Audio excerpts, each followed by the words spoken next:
Hello everyone.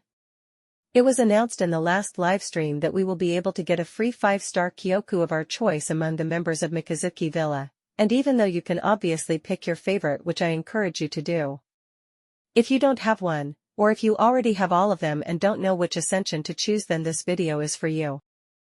The first important thing when you're gonna choose which character to pick is that it's important to have different roles available. And the second thing is that while 5 stars are generally better than 4 stars, it is even more true for attackers and breakers. So getting a 5-star for these roles is the top priority, but if you already have another 5-star attacker or breaker, then you don't need Yachiyo and Iroha. And I'm also mentioning this here, but I consider the free Lux Madoka as a 4-star Kioku, since despite technically being a 5-star, there is a noticeable difference in power between her and other 5-star breakers. Then look if you have a 5-star defender, and I really mean a defender and not a 5-star sustain in general, since having both a good healer and defender is really useful for nightmare difficulty. If you don't have one, then pick Sana. Same thing for a 5-star buffer, since using both a buffer and a debuffer generally give you more damage in a double support team comp than using 2 buffers or 2 debuffers.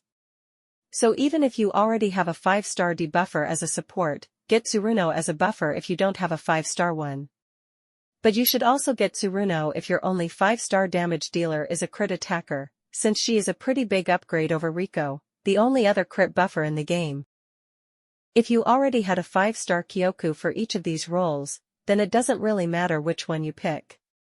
I think the highest priority in this case is Yachiyo, since having damage dealers of different elements is pretty useful. And if you already have her and don't know who to choose, the best one to pick varies depending on what you have, but you can follow my priority order on the flowchart if you don't know which one to get. This flowchart should cover the needs of most people, but if you've been playing this game since release, there's a non-zero chance that you already have all of them. In which case you will have to choose which ascension you should get. I won't go into too much detail about every ascension. If you're concerned by this part of the video, you already have all of them, so you can look up the effect of every ascension on your account if you want. I classified all of their ascensions by how good they are, and the 2 best ones in my opinion are easily Tsuruno's A4 and Sana's A4. At A4, the value of all the buffs provided by Tsuruno is increased by 50%. She buffs almost everything with a pretty high value already, and at A4 her buffs just get ridiculously good. And she also gives 1 skill point whenever she uses her special attack as a cherry on top, which along her A1 will drastically reduce her SP consumption.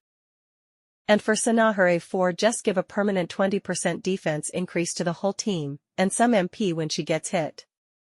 It doesn't seem like much, but any passive damage mitigation is really good, and allow defenders to be useful even in fights where their barriers get removed often or have a reduced value. And of course Sana also get this buff, so her barriers will get stronger too. The MP gain is kinda negligible since she needs to take damage, but she will have a barrier most of the time. Both of these ascensions are insanely good, but since they're both A4 they are hard to get.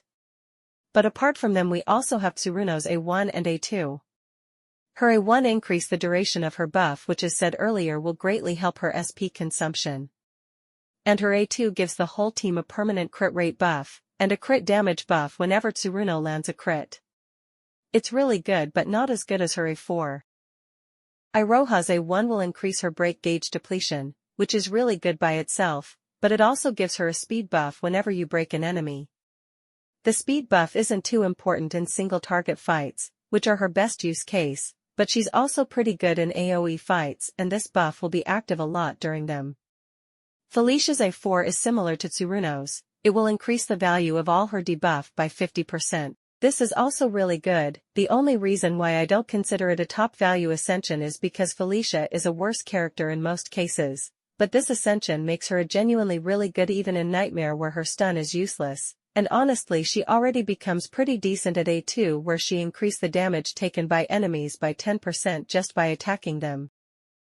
And for Yachiyo, all her ascensions will increase her damage by a pretty decent amount, and she can hit ridiculously hard at A5, so they all have a similar value. But I just don't think she needs them to perform well in most content, and having Ascension on your supports can increase the damage of all your damage dealers, so it's better. Unless you're aiming for high scores in score attack, in which case an attacker with high ascension is mandatory. But even if we know how good every ascensions are, my final advice depends on where you are in the game.